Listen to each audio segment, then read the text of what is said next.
O milagre que mudou a vida de Mariana, uma história de fé e libertação na Igreja Universal. Mariana tinha apenas 8 anos quando os médicos deram o diagnóstico que abalou sua família: epilepsia refratária. As crises eram frequentes, violentas e, pior, os remédios não faziam efeito. Sua mãe, Dona Maria, uma mulher simples que trabalhava como doméstica, via a filha se debater no chão, os olhos revirados, o corpo rígido, enquanto os médicos só balançavam a cabeça, dizendo que não havia mais o que fazer. É uma doença crônica, senhora. Prepare-se para conviver com isso pelo resto da vida, disseram. As crises pioraram. Mariana chegava a ter até 5 convulsões por dia. Na escola, as outras crianças tinham medo dela. Os professores, apesar de compreensivos, não sabiam como lidar. Dona Maria chorava todas as noites, pedindo a Deus uma solução. Seu marido, um homem de poucas palavras, afundou na bebida, incapaz de lidar com a dor de ver a filha sofrer. A família estava se desmoronando. Até que um dia, enquanto esperava o ônibus para levar Mariana a mais uma consulta, Dona Maria ouviu 2 mulheres conversando. Uma delas dizia: na Igreja Universal, eu vi uma menina ser curada de uma doença que os médicos não conseguiam tratar. Os pastores oraram, impuseram as mãos, e Deus operou o milagre. A outra mulher, cética, perguntou: você acha que é só oração que resolve? E a primeira respondeu com convicção: não é só oração. É a fé, é a unção de Deus naquela igreja. Lá, os impossíveis se tornam possíveis. Dona Maria não pensou 2 vezes. No mesmo dia, após deixar Mariana em casa com uma vizinha, ela entrou na Igreja Universal mais próxima. O templo estava cheio, a música tocava forte, e as pessoas cantavam com os braços levantados. Ela nunca tinha visto algo assim. Um pastor se aproximou, sorrindo: irmã, é a primeira vez aqui? Dona Maria, com os olhos cheios de lágrimas, balançou a cabeça. Sim, pastor. Minha filha tem epilepsia grave. Os médicos não têm mais jeito. Eu não sei mais o que fazer. O pastor colocou a mão em seu ombro e disse: você veio ao lugar certo. Aqui, Jesus opera milagres. Mas você precisa ter fé. Não é só vir uma vez e esperar que tudo se resolva. É preciso persistir, participar das campanhas, dar o dízimo com alegria, porque quando abençoamos a obra de Deus, Ele abre as portas da bênção sobre nós. Dona Maria voltou para casa com um folheto na mão: campanha dos 7 dias de jejum e oração, libertação total. Ela leu cada palavra, e algo dentro dela acendeu. Naquela noite, enquanto Mariana dormia, ela ajoelhou-se ao lado da cama da filha e orou como nunca tinha orado antes: Senhor, eu não sei se o Senhor existe, mas se existir, por favor, cura minha filha. Eu vou fazer tudo o que a igreja pedir. Só me dá um sinal. No domingo seguinte, Dona Maria levou Mariana à igreja. A menina, frágil e com olheiras fundas, seguiu a mãe com dificuldade. O pastor, ao vê-la, chamou-as para a frente. Esta criança precisa de um milagre, anunciou ao templo. As pessoas começaram a clamar: glória a Deus! O Senhor vai curar. O pastor ungiu Mariana com óleo, impôs as mãos sobre sua cabeça e começou a orar com autoridade: em nome de Jesus, eu quebro toda maldição de doença sobre esta criança. Espírito de morte, sai agora. O sangue de Jesus tem poder. Mariana sentiu algo estranho. Um calor percorreu seu corpo, como se uma corrente elétrica a atravessasse. Ela começou a tremer, mas não era uma crise. Era diferente. O pastor continuou: receba sua cura, em nome de Jesus. E então, pela primeira vez em meses, Mariana não sentiu aquele aperto no peito que antecedia as convulsões. Ela abriu os olhos, confusa, e olhou para a mãe. Mãe, eu me sinto leve. Dona Maria não acreditava. Seria possível? O pastor sorriu: irmã, isso é só o começo. Você precisa persistir. Participe da corrente de oração todas as terças e sextas. Traga a sua oferta de fé. Deus honra quem o busca de todo o coração. E Dona Maria obedeceu. Ela não tinha muito dinheiro, mas de algum jeito, arrumava para dar o dízimo e as ofertas.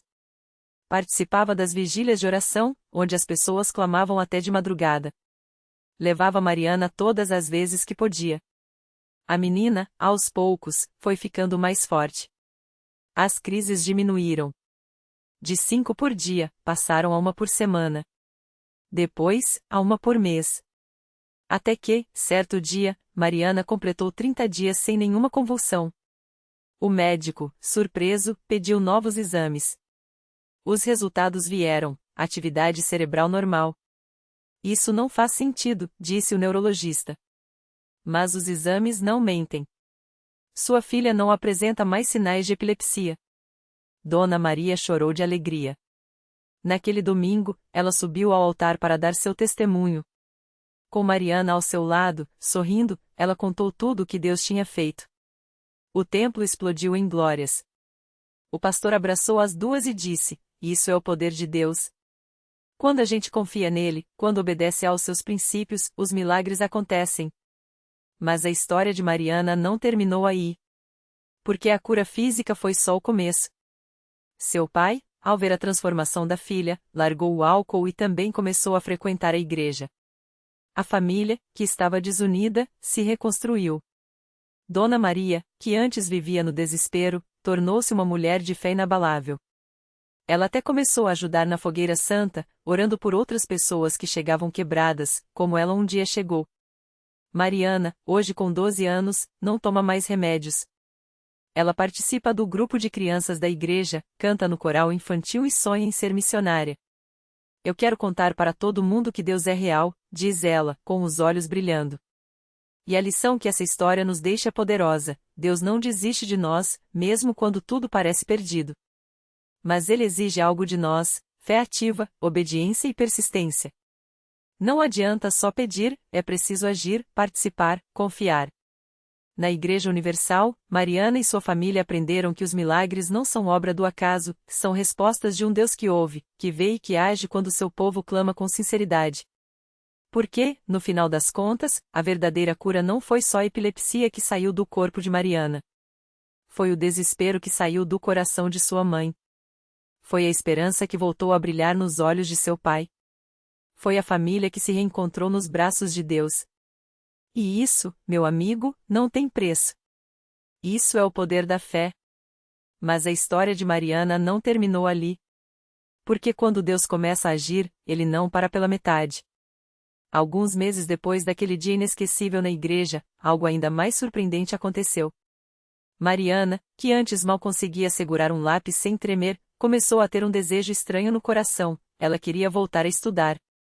Não era só uma vontade passageira, era uma certeza que queimava dentro dela, como se Deus mesmo estivesse sussurrando: "Você pode.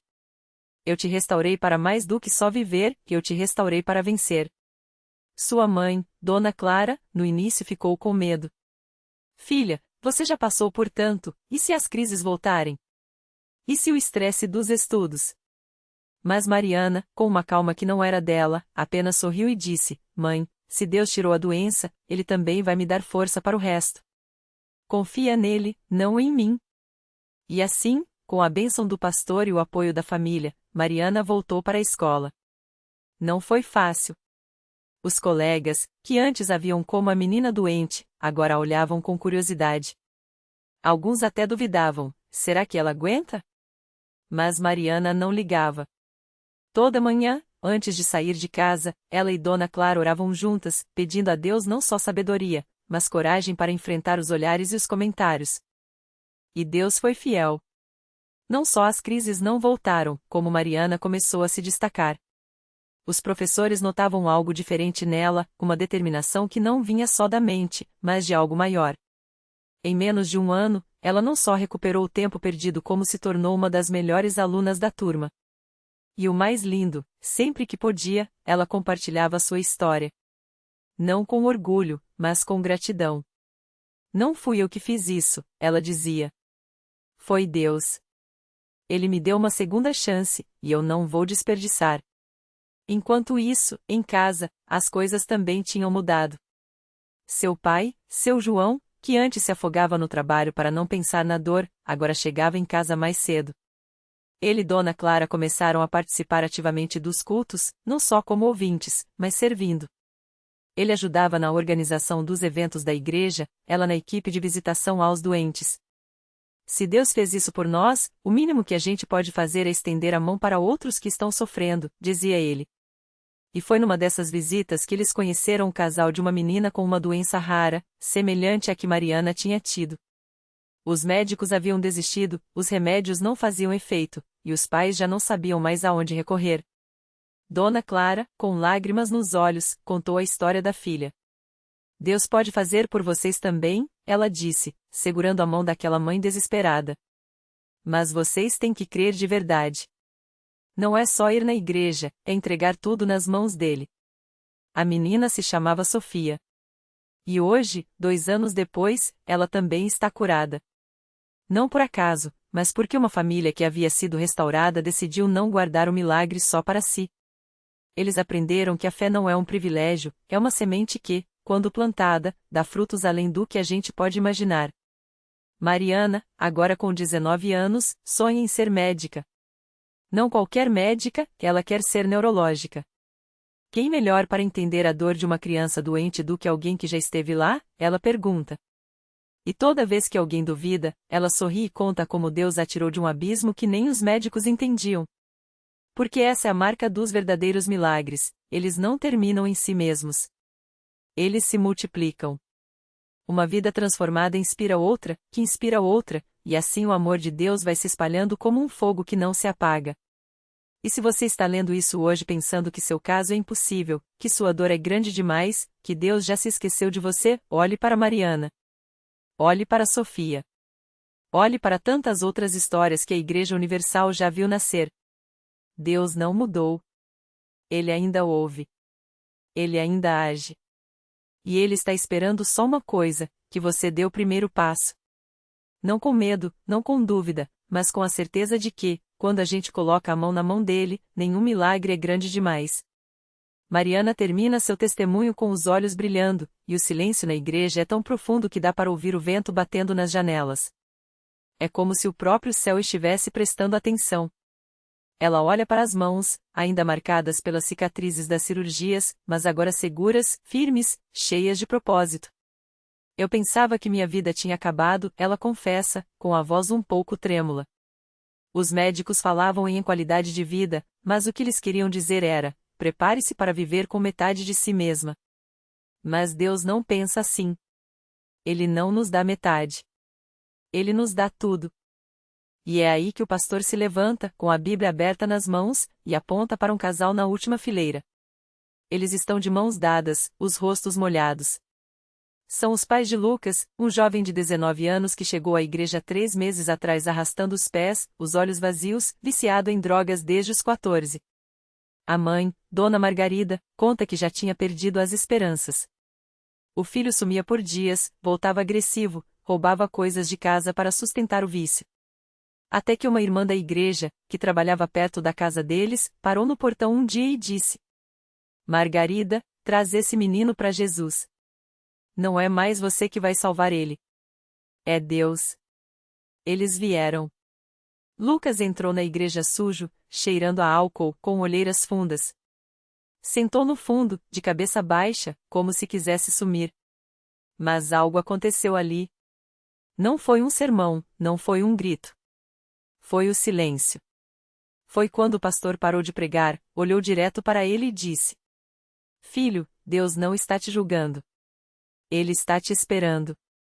Lucas não chorou na hora. Não caiu no chão. Mas algo dentro dele rachou. Ele voltou no dia seguinte. E no outro. Começou a participar dos cultos de libertação, a orar com os obreiros, a ler a Bíblia como se fosse a primeira vez.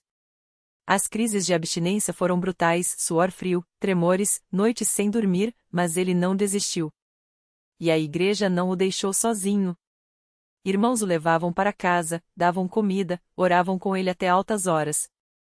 Hoje, Lucas está ali, de pé, ao lado dos pais. Magro ainda, mas com os olhos vivos. Ele segura um papel amassado no bolso, a carta de demissão do tráfico que escreveu com as próprias mãos e queimou no altar semana passada. Sua mãe não solta sua mão, como se tivesse medo de que ele fosse desaparecer de novo. Eu não sei explicar, Lucas balbucia, olhando para o chão antes de erguer os olhos. Só sei que eu estava morto. E aqui, eu renasci. O pastor sorri e faz um gesto para a congregação. Isso aqui não é teoria, irmãos. Isso é realidade. Deus não muda vidas só nos livros. Ele muda aqui. Agora. Dentro dessa igreja. E como se fosse um sinal, nesse exato momento, a porta dos fundos se abre. Uma mulher entra correndo, ofegante, como se tivesse vindo de longe. Seu vestido está rasgado, o cabelo desgrenhado, e ela segura uma criança no colo, um menino de uns 5 anos, pálido, os lábios azuis. Sem dizer uma palavra, ela cai de joelhos no meio do salão e grita: Meu filho não respira direito. Os médicos disseram que não tem jeito, que o pulmão dele tá cheio d'água. Mas eu não aceitei. Eu lembrei dessa igreja, eu lembrei que aqui Deus faz o impossível. O silêncio se quebra. Várias irmãs se levantam, correm para perto dela. O pastor se ajoelha ao lado do menino, coloca a mão em sua testinha quente e começa a orar em voz alta, com autoridade. A igreja toda se une, clamando. Alguns choram. Outros ergueram as mãos. E então? Um som. Um chiado fraco, mas claro. O peito do menino se mexe. Ele tosse, abre os olhos devagar, confuso, como quem acorda de um sono profundo. A mãe solta um grito, abraça o filho contra o peito, balbuciando obrigada, Jesus, sem parar. O pastor se levanta, enxuga uma lágrima com o dorso da mão e olha para a igreja cheia. Isso aqui é o Evangelho, irmãos. Não é história. É hoje. É agora. Deus não está no passado. Ele está aqui. E ele não faz açaí, ele diz, e a igreja ri entre lágrimas. Ele faz milagre. Mariana, Sofia, Lucas, a mãe daquele menino, todos ali são provas de que, quando a gente para de confiar nos limites dos homens e começa a acreditar no poder de Deus, as coisas mudam. Não é mágica. É fé. Não é sorte. É graça. E se você ainda duvida, se ainda acha que seu problema é grande demais, olhe para essas vidas. Olhe para essas mãos que já estenderam pedras e agora seguram Bíblias. Olhe para esses olhos que já choraram desespero e agora brilham com esperança. Deus não mudou. Ele ainda ouve o clamor do seu povo. Ele ainda seca lágrimas. Ele ainda ressuscita sonhos. E a pergunta que fica é: e você? Vai continuar olhando para o problema, ou vai levantar os olhos para quem pode resolvê-lo? Naquele mesmo culto, enquanto as testemunhas ainda ecoavam pelo templo, uma mulher chamada Ana Clara entrou pela porta dos fundos, arrastando os pés como se cada passo pesasse 1 tonelada. Ela não tinha vindo por vontade própria, foi quase carregada pela irmã, que há meses orava por ela em segredo. Ana Clara era daquelas pessoas que diziam: já tentei de tudo, até Deus me abandonou. Havia 3 anos, um acidente de carro tirou dela o marido e a filha de 5 anos. O choque foi tão forte que, além da dor da perda, seu corpo pareceu desistir junto. Os médicos disseram que era fibromialgia, uma dor crônica sem cura, que a deixava acamada por dias, com o corpo queimando por dentro como se 1000 agulhas a perfurassem sem parar. Remédios, fisioterapia, até hipnose ela tentou, nada adiantava. A depressão veio como uma onda escura, engolindo até a vontade de viver. Se Deus existisse, não teria deixado isso acontecer, ela repetia, enquanto as lágrimas secavam e só ficava o vazio. Mas naquela noite, algo foi diferente. Talvez fosse o calor das vozes unidas em louvor, talvez a sinceridade daquele obreiro que, ao passar por ela, parou e disse baixinho: Irmã, Jesus não causa dor. Ele carrega ela. Ana Clara quis sair correndo, mas suas pernas tremiam. Então, ela se sentou no último banco, encostada na parede, como se precisasse de algo sólido para não desabar. O pastor, como se soubesse que ela estava ali e depois todos jurariam que foi o Espírito Santo quem guiou, interrompeu a pregação e apontou para o fundo do salão: tem alguém aqui que está carregando uma cruz tão pesada que já esqueceu como é andar sem ela. Mas hoje Deus está dizendo: chega. Deixa cá. Ana Clara sentiu o coração disparar. As mãos suadas se apertaram no banco. Não é para mim, pensou. Deus não faz milagre 2 vezes na mesma família. Mas então, como se uma força a puxasse, ela se levantou. Não por fé, ela jurava que não tinha mais nenhuma, mas por um desespero tão profundo que, se havia qualquer chance, mesmo que mínima, valia tentar. Os irmãos a cercaram. Mãos se estenderam sobre sua cabeça.